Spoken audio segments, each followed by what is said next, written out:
Olá, a partir de agora você acompanha mais um Papo Saúde. Hoje vamos conversar sobre um tema que preocupa pais, educadores e profissionais de saúde, que é o uso excessivo de telas por crianças. Celulares, tablets, computadores e TVs fazem parte do cotidiano das famílias. Mas qual é o impacto disso no desenvolvimento infantil?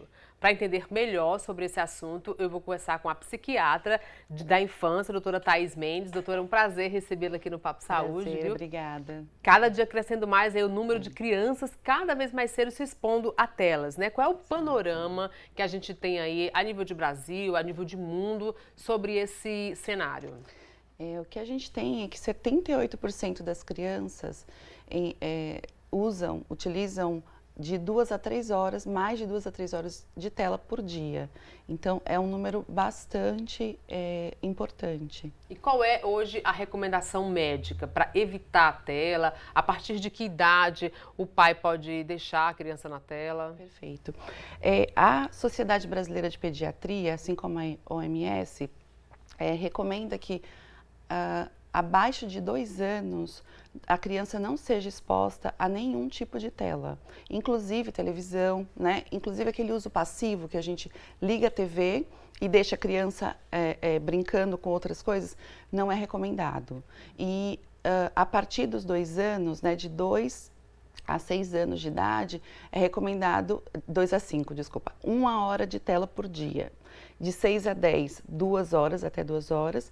A partir de 11 anos até os 18 anos, a recomendação é de até 3 horas por dia.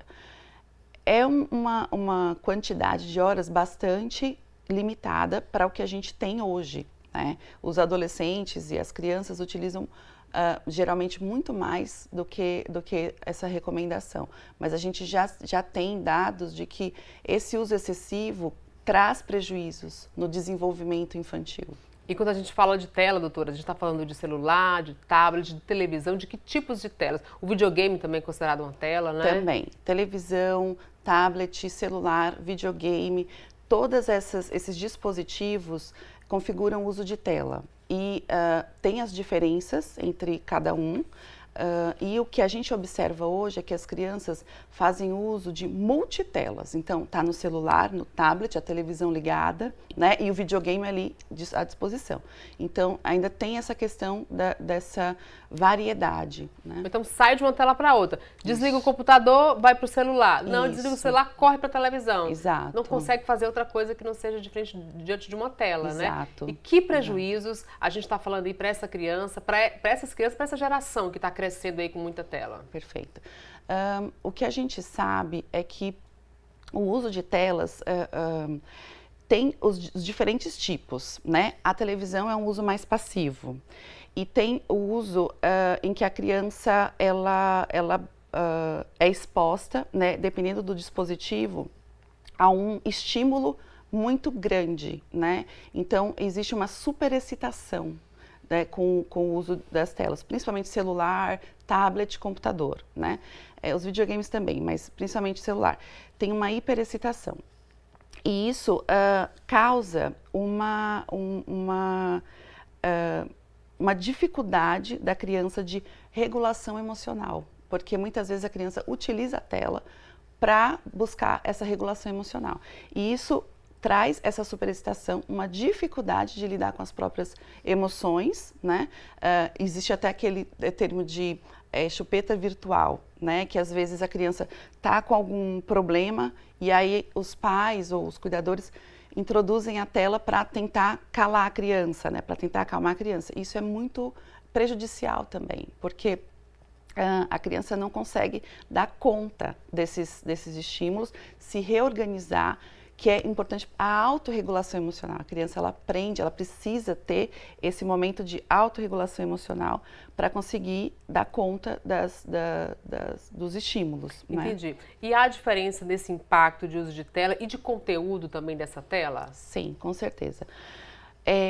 Quando a gente fala do uso de tela, a gente fala 3 Cs, né? Como é que é o uso de forma, como eu digo... Menos prejudicial, Isso, né? Exato, menos prejudicial. São os 3 Cs. A gente precisa avaliar as características da criança, então, individuais da criança, idade, né, o nível de desenvolvimento, as necessidades daquela criança, a gente precisa avaliar também. O contexto, então, muito importante, é a gente ter supervisão do uso da tela.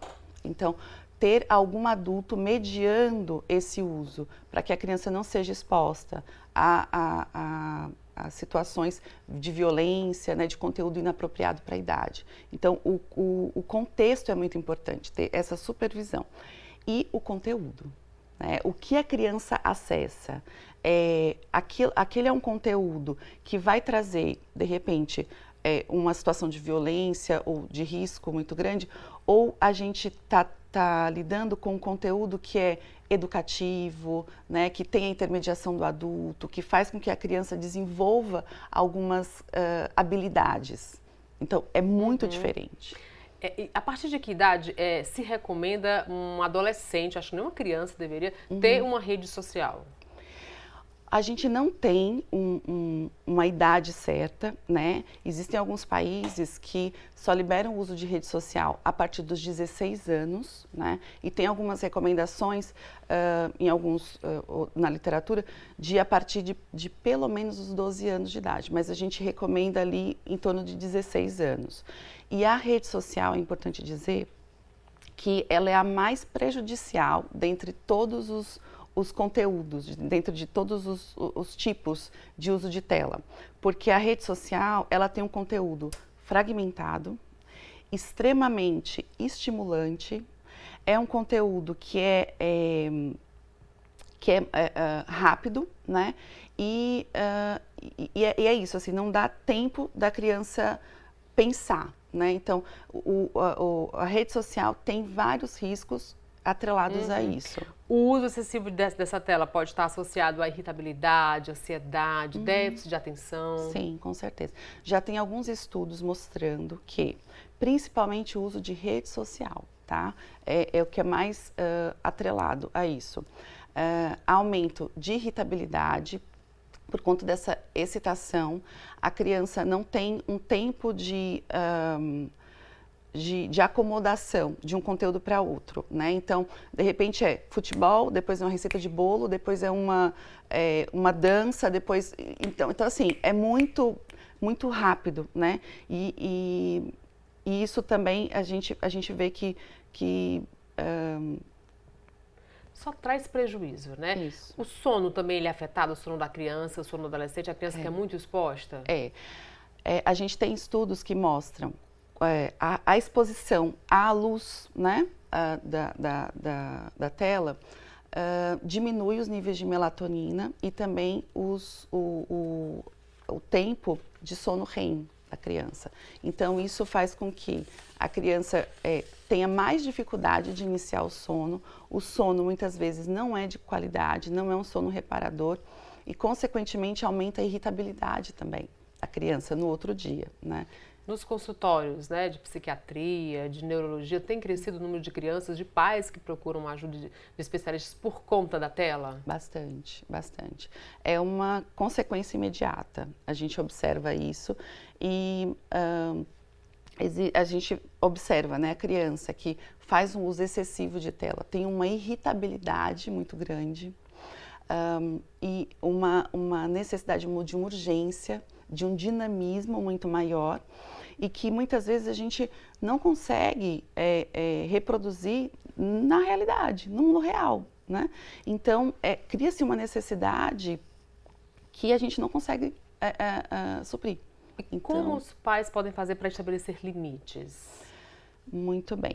Primeiro, a questão do tempo de tela, né? Então, a gente reduzir o acesso. Então, muitas vezes, existem alguns programas, alguns aplicativos que limitam o uso de internet. Que bloqueia, né? Que bloqueia o uso do celular e limita o uso da internet.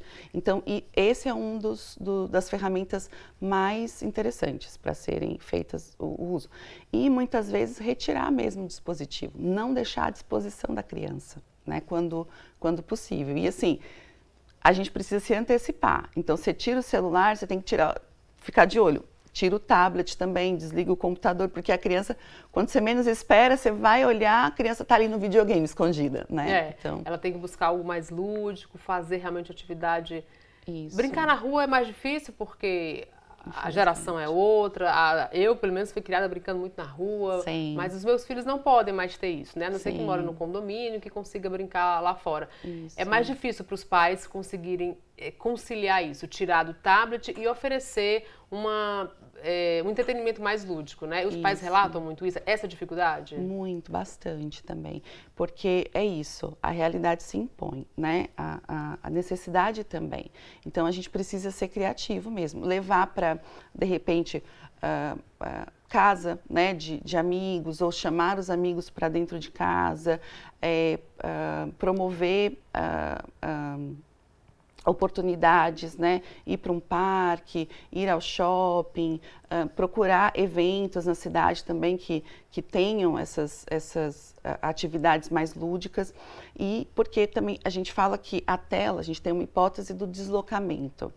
Você desloca, né, a oportunidade da criança de fazer atividades lúdicas ao ar livre, você substitui pelo uso de tela. Então, você diminui, inclusive, o interesse da criança por essas outras atividades. Então, isso que realmente a gente vê que acontece, né, e justifica, né, esse panorama. Sem falar também, doutora, que está estimulando uma criança a ser sedentária, né? Exatamente. Ela já vai crescer achando que precisa fazer atividade física. Exatamente. A gente tem prejuízo, então a criança se torna menos ativa, a criança aumenta o risco de sedentarismo, de obesidade, de outros problemas, né, de síndrome metabólica.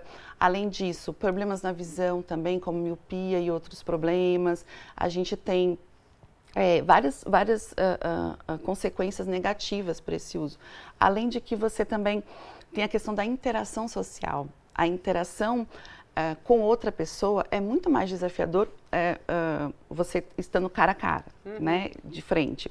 E muito mais complexa do que uma interação pela tela. Sábado mesmo eu testemunhei lá na escola dos meus filhos, fizeram um momento lúdico, as crianças foram para brincar, tomar banho de piscina, aí chegou um menino que não queria participar. E eu fiquei só ouvindo a conversa da vizinha, né? Aí, por que você não quer? Não, porque tem muita gente. Aí eu me meti, ele não quer brincar porque tem gente? Eu falei, ele não gosta, ele prefere ficar em casa jogando. Eu falei, vai ter gente em todo que é canto que ele saiu, viu? Aí, mas também a mãe levou, não deixou o celular e o menino não tomou banho de piscina, mas ficou sentado olhando o menino tomar banho de piscina. Olha só. Tá bem. Mas eu achei super interessante e preocupante essa fala. Preocupante. De uma criança que ela devia ter no máximo 10 anos, dizer que não queria brincar porque tinha muita gente. Não, porque tinha gente. Exato. Para você ver o quão desafiador é e o quão acomodada a criança vai ficando também. Você perde a oportunidade de comunicação, de interação, de você desenvolver a habilidade da linguagem, desenvolver a habilidade social também, lidar com situações em que você não prevê, né? Isso é muito relevante para o desenvolvimento infantil. Hoje em dia as escolas também estão cada vez mais digitais, né? Como equilibrar esse uso pedagógico desse uso prejudicial? Perfeito. Existe uma diferença entre o uso passivo da tela e o uso para um conteúdo acadêmico, um conteúdo educativo, né, interativo. Então, quando a gente fala de uso passivo, é esse do celular, né, que a gente, na rede social, por exemplo, que você vai só colocando para cima onde arrasta para cima. Exato. E os conteúdos vão surgindo. E o uso ativo, em que a criança busca, em que a criança aprende, em que é mediado, né, por um adulto, por alguém responsável, é completamente diferente. O propósito é diferente, né? E a gente vê benefícios nesse uso que é mediado. Né? Já há evidências que esse uso controlado, esse uso moderado, esse uso observado traz benefícios para a criança e para o adolescente. Exato, exatamente. A questão está só no equilíbrio mesmo, né? Exatamente. A gente vê inclusive jogos desenvolvidos por por pessoas da área, né, estudiosos da área, que promovem interação, algumas habilidades e são positivos. Doutor, é possível o uso excessivo de tela maquiar algum transtorno? Ou a pessoa achar que a criança é autista, que a criança tem TDAH, Sim. quando na verdade ela não tem nada disso, ela só está com muito uso de tela. Como é que é um profissional que vai fazer esse diagnóstico? Como fazer? Sim, é importante buscar profissional para fazer uma avaliação, né? Porque muitas vezes a gente não pode partir do pressuposto de um achismo. Eu acho que é isso ou aquilo. É importante, na suspeita, você levar para um profissional para fazer essa diferenciação. Porém, o que a gente observa? Mesmo em crianças que têm TDAH, que é o transtorno de déficit de atenção e hiperatividade, as crianças com TDAH, que são expostas à tela, né? As crianças que são mais expostas à tela, elas têm uma piora dos sintomas. Então, de irritabilidade, de desatenção, porque prejudica a função atencional como um todo. Então, a gente observa a criança pior dos sintomas do TDAH, principalmente referentes à atenção. E, assim, o que a gente observa também é que crianças que estão no espectro autista, né? As crianças, elas têm uma predileção por estar na tela, ao invés de estar no relacionamento, né, que não seja virtual, porque é mais fácil, né? Então, e outra coisa, você tem um relacionamento ali, num jogo, por exemplo, a criança tem um grupo de colegas. WhatsApp. Né? Dentro do jogo, na verdade. Dentro do próprio jogo. E aí, se alguém incomodou, você simplesmente sai, troca, deleta. Não tem esse embate. Não vai discutir relação. Não, exatamente. Eu não gostei, sai daqui. Sai, pronto. Então é muito mais fácil. E as crianças, elas procuram o que é mais confortável, né? Então, a gente vê que crianças que já têm o transtorno têm uma piora dos sintomas, né? A gente vê também que crianças que não têm o transtorno passam a ter sintomas desses transtornos. Então, a gente vê, né? Observa aumento de déficit de atenção numa criança que não tem TDAH. A gente vê uma dificuldade na interação social, na comunicação, né, na linguagem pragmática de uma criança que não é autista. Então, de fato, existe um aumento desses sintomas, né? E precisa, muitas vezes, da intervenção de um profissional para conseguir diferenciar, porque pode mascarar um transtorno que já existe, ou então causar sintomas de um transtorno que não está estabelecido. Existe alguma diferença de menino para menina ou os prejuízos são os mesmos? São os mesmos, independente de menino ou menina. A diferença né? na faixa etária, né? Vamos reforçar isso, ela já falou no começo, mas vamos reforçar a faixa etária que pode tela, que não pode tela e o tempo de cada faixa etária. Então, até os 2 anos de idade é recomendado que não tenha nenhum uso de tela, mesmo aquele passivo, na televisão ligada, né, que já é uma exposição. Dos 2 aos 5 anos, até 1 hora de tela por dia. Dos 6 aos 10, até 2 horas de tela por dia. E a partir dos 11 aos 18, até 3 horas de tela por dia. Isso é recomendado pela Sociedade Brasileira de Pediatria. E a principal tela é a rede social? Mais prejudicial. Que traz mais prejuízos, é a rede social. Para a gente finalizar, que mensagem a senhora deixa para os pais, para os educadores que estão aí nessa batalha, para mim, que eu me encaixo demais nisso aí, tudo que a senhora foi falando aí, eu pensando no filho, aí depois pensava no outro. A gente se encaixou com um, depois se encaixou com o outro. Isso. O que é que a gente pode fazer para ajudar? Perfeito. Sem ser radical demais, porque não dá para tirar a tela dessa geração, é impossível. Eles nasceram nessa geração. Que mensagem para esses pais, para esses educadores? Isso. O que eu penso, né, que é muito importante primeiro, a gente se preocupar com isso, né, com esse assunto, a gente estar atento, para que a gente consiga controlar o tempo de uso, mais do que o tempo de uso, como é feito esse uso pela criança ou adolescente, e tentar, sempre que possível, oferecer oportunidades de atividades lúdicas, em um ambiente natural, com a natureza, em ambientes onde tenha interação com outras crianças, outros adolescentes, com a família também é importante, que muitas vezes as crianças e adolescentes não querem ir, não querem. É importante a gente incentivar esse uso e sempre que, importante dizer, você vai tirar a tela do seu filho, você não pode simplesmente tirar e deixar a criança sem nada, vamos dizer assim, né? Só em alguns momentos.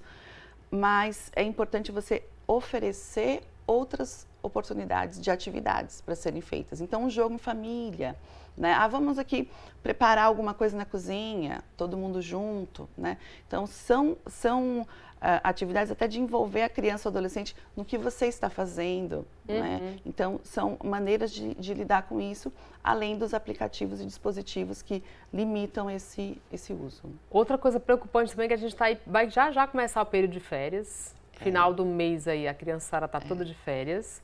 E essas férias do final do ano são praticamente 2 meses de férias. Exatamente. É um período, assim, preocupante, né? Porque as crianças e os adolescentes estão de férias, tendem a ir cada vez mais para a tela, para o computador, para a televisão.